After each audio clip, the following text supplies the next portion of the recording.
Gas prices ticked down a fraction today, but still averaging $5 a gallon for the first time ever.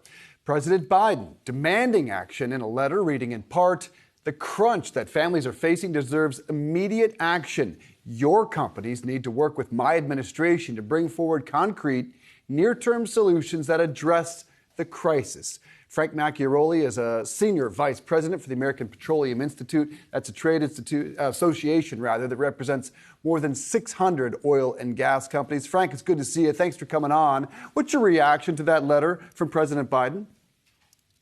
Look, we're pleased that the administration is finally engaging on this important energy challenge that the country faces, but it's their policies that have helped put us in the situation that we're in.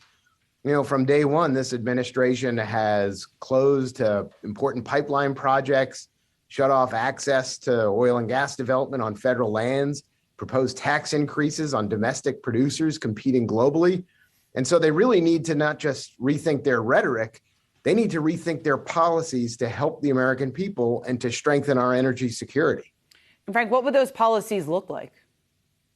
Well, here at API, we released on behalf of the oil and gas industry a 10-point plan called 10 in 22 that really gets at these energy security issues. First of all, we asked the administration to issue a 5-year program to open up areas on the outer continental shelf for development of oil and gas.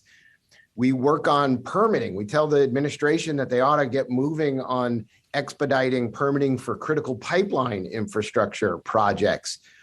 We also tell the administration that they need to move away from this, kind of underinvestment rhetoric, telling folks that they need to move away from investment in the oil and gas industry. Those are all the, steps that have constricted or restricted supply here in the United States. They've helped, drive prices up. We need to move away from that. And hopefully this administration and Congress takes action now to help the American people. We know that President Biden obviously has his green plan that he wants, which is why he's perhaps not touting as much investment in this space. But if there was one first step, obviously you have a lot of priorities listed there. What is the first step? Where do we go from here? The first step the Biden administration can take is very simple. Stop talking down American oil and gas. Since the campaign trail and since his first day in office, the Biden administration has proposed that we move away from oil and gas in this country. They've promoted underinvestment in oil and gas. They've closed off pipelines and they've closed off access to federal lands for development. And now, 2 years later, they say, we want to develop oil and gas in this country. It doesn't work that way. So step one is adopt a position that promotes and advances American energy.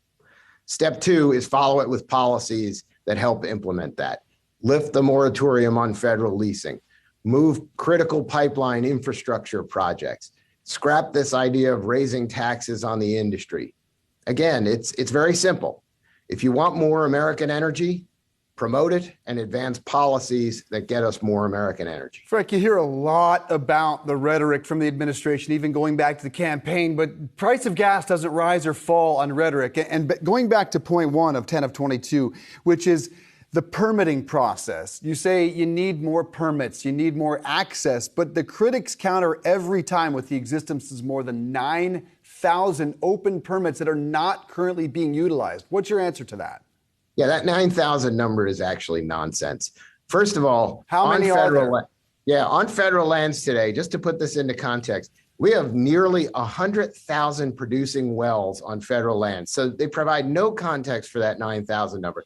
The other thing is on oil and gas leases on federal lands and waters, currently 2/3 of those leases are in production. That's a 20-year high.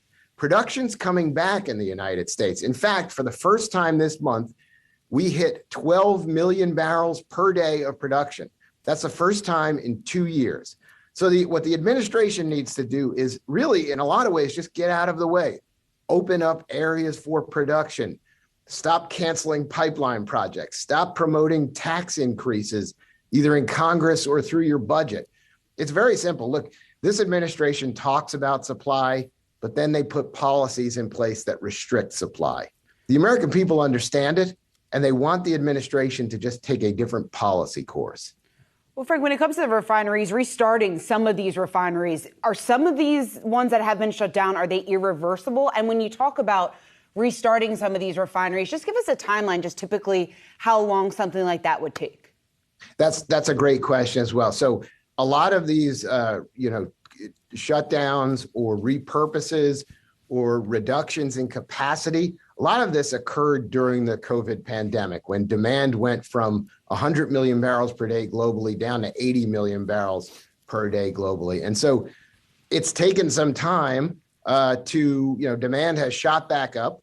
It has taken some time to get our refining capacity back. But look, we haven't built a refinery in this country since the 1970s. We have a president that talks about moving away from oil and natural gas. We have many in Congress who say we ought to move past oil and gas development. What does that do to investment in this country? If you're saying we need to move away from something that Americans use every day, it's critical to our life, to our economy. If you're telling them we need to move away, you're stifling investment. And you can't just flip a switch and say, well, now we need more investment. What America needs is a rational, long-term energy policy that promotes the best resource that we have, America's oil and natural gas. It's helped strengthen our energy security over the past decade. It's helped reduce costs for household consumers. It's created millions of jobs around the country. Our industry supports more than 14 million jobs in the U.S. economy, nearly 8% of the GDP. The answer is very simple for this administration and the president. Promote American natural gas. Don't go to Riyadh and ask for more oil and gas production. Go to the Permian Basin, the Bakken, go to the Gulf Coast refineries. Stand next to the men and women of America's oil and natural gas industry and promote American oil and gas.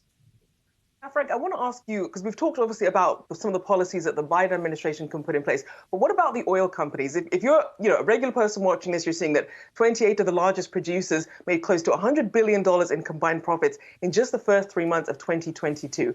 What can the oil refineries and the oil companies also do to help alleviate some of these bottlenecks and really get the pumps flowing again?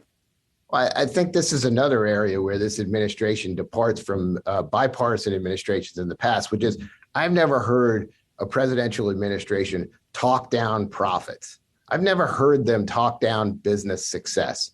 They need to promote American energy businesses because we're competing globally, not just against foreign businesses, but against, in many ways, national oil companies, and sometimes in countries that don't have our best interests in heart. So the best way to strengthen our energy security, our economic strength here in this country to create jobs is to promote U.S. industry. When you talk about America's oil and gas companies, it's the men and women who work on the rigs, work in the refineries, work on the pipelines. They're creating jobs all across this country. They're helping deliver affordable, reliable energy to the American people. We need to be promoting that, not talking it down. All right, well, do thank you for joining us. Frank Macchiarola there, American Petroleum Institute Senior Vice President of Policy, Economics and Regulatory Affairs. Thank you so much.